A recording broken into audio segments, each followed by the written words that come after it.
Today I'm going to work on a little side project that I've been putting off for a while. I got an old 350 that I pulled out of a truck that I think runs. I've had it sitting with Mr. Oil in the cylinders for like 2 years, just in case. It turns over freely.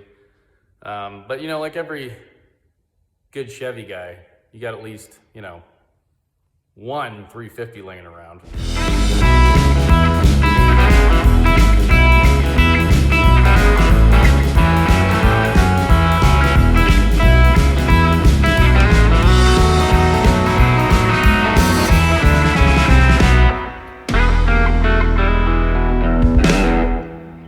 I have, well, 1, 2, 3 laying around. That one's blown. It's out of a Suburban. This one's out of like a 77 Corvette, also blown. I got it for free. I just wanted the cart. This is the one that I got out of the truck. I stole the manifold from this motor. Shouldn't be anything wrong with it, but I figured I'd take it off this engine stand, maybe hook a power and gotta put a flywheel up to it, but put a starter on it and I don't know, see if it fires up. But the first thing I gotta do is move all this junk out of the way. I think I'm gonna put that one outside. It's garbage, but I need that cart. So, clean up the shop a little bit. It's kind of spring cleaning in December. All right, I got stuff picked up a little bit. Looks like I need to sweep. Got it hooked up to my chain hoist here. So we'll get that off of the stand real quick.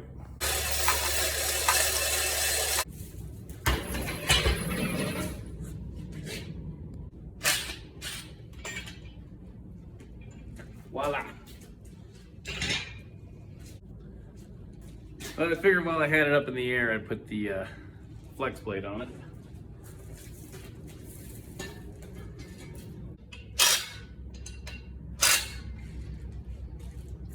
I'll go back later and put some thread lock on there and torque them down correctly, but for now, it's on there. All right, that's probably gonna fall off of there, but I wanted to turn it so I could get the starter on there and actually turn it over with the starter. So anyway, we'll get it into the warm side of the shop and go from there. Alrighty, I wheeled it in here to the warm side of the shop, got my stuff laid out. I've got a battery laying around here somewhere, but it's nice that you don't have to have a lot on here to get it running. It doesn't have exhaust manifolds, so I'm not really gonna run it so much as I just wanna see if it's gonna fire. This starter from like a later 90s Chevy with the Vortec 350, but it's nice because you can see how little it is. And yeah, there's the part number. I think that's a 6. Yep. Anyway, so it makes for a cheap gear reduction starter and more clearance for headers and stuff. But let's throw this stuff on here and see what happens. Well, I figured while I was at it, I'd steal the exhaust manifolds off of this engine because it don't need them anymore. All right, that took longer than it should have. But here's something. I don't think that hole is supposed to be in the oil pan, so I don't know if this block's worth keeping and rebuilding, but I'm gonna keep it anyway. This engine turns over pretty good. Maybe too good. I don't know, it's not like it's super high compression, but it's not seized, and that's a step in the right direction. I just realized that I don't have any spark plugs in the heads, so that's probably why it's turning over easy. I realized I don't have any battery cables, and I need to get some more oil and an oil filter, so I'm gonna run and get that stuff real quick, and we'll be right back.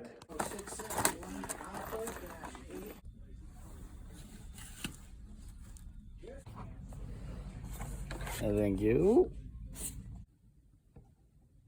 Glug, glug, glug, glug, glug, glug, glug. I like to use the 1540 because, something I saw on the internet. All right, I got the battery hooked up, the new cables. So bad idea number 734.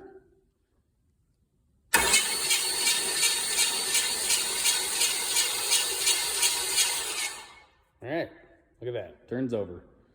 I actually expected a lot more juice to come out of the spark plug holes, but so far so good. I'm just gonna bump it to try to see if I can find top dead center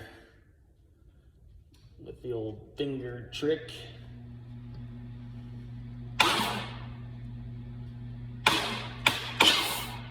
Right there, I think. Maybe. Yeah, that was it. I went past it.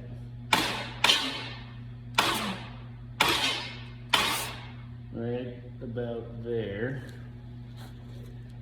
Maybe just a little more. Yep, cool. So I got my oil pump gear pointed towards number 1.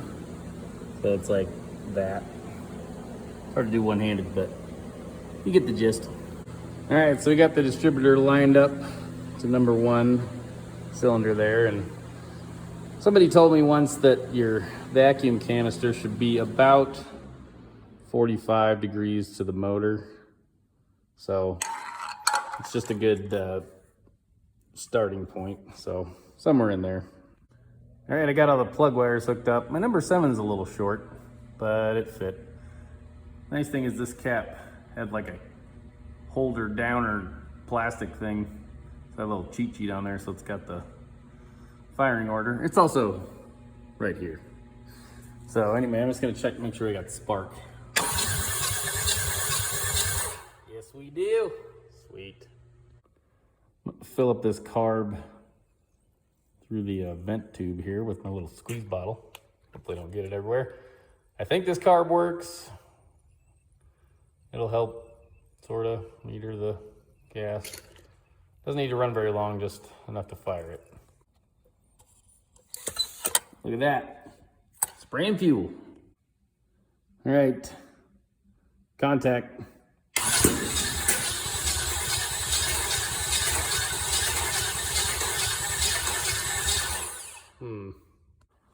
All right, try this again with gusto.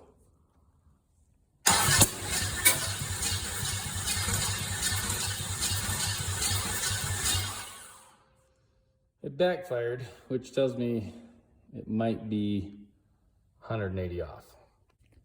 Okay, I just did the finger test on the number 1. I'll pull this cap off and see where the distributor is pointing. It's pretty dang close.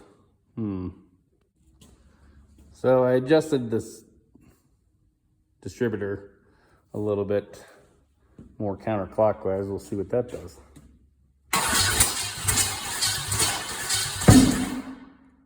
Well, we got fire.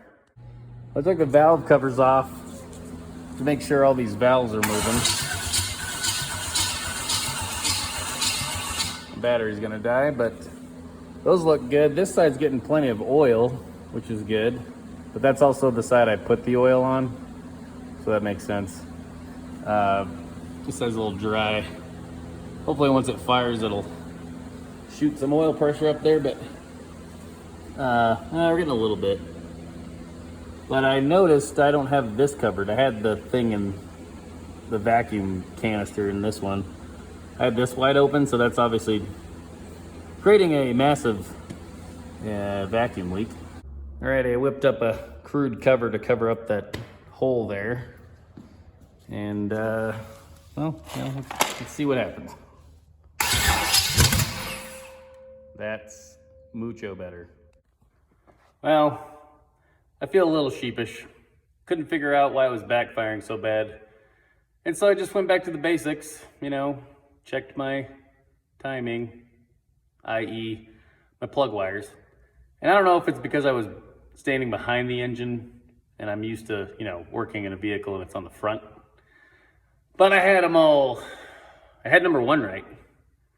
But yeah, I'm silly. Anyway, let's give it a go.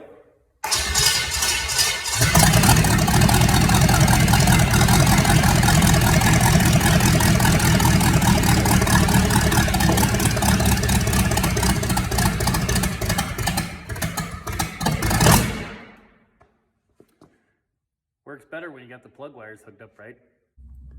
I'm gonna do one more just for the record books here.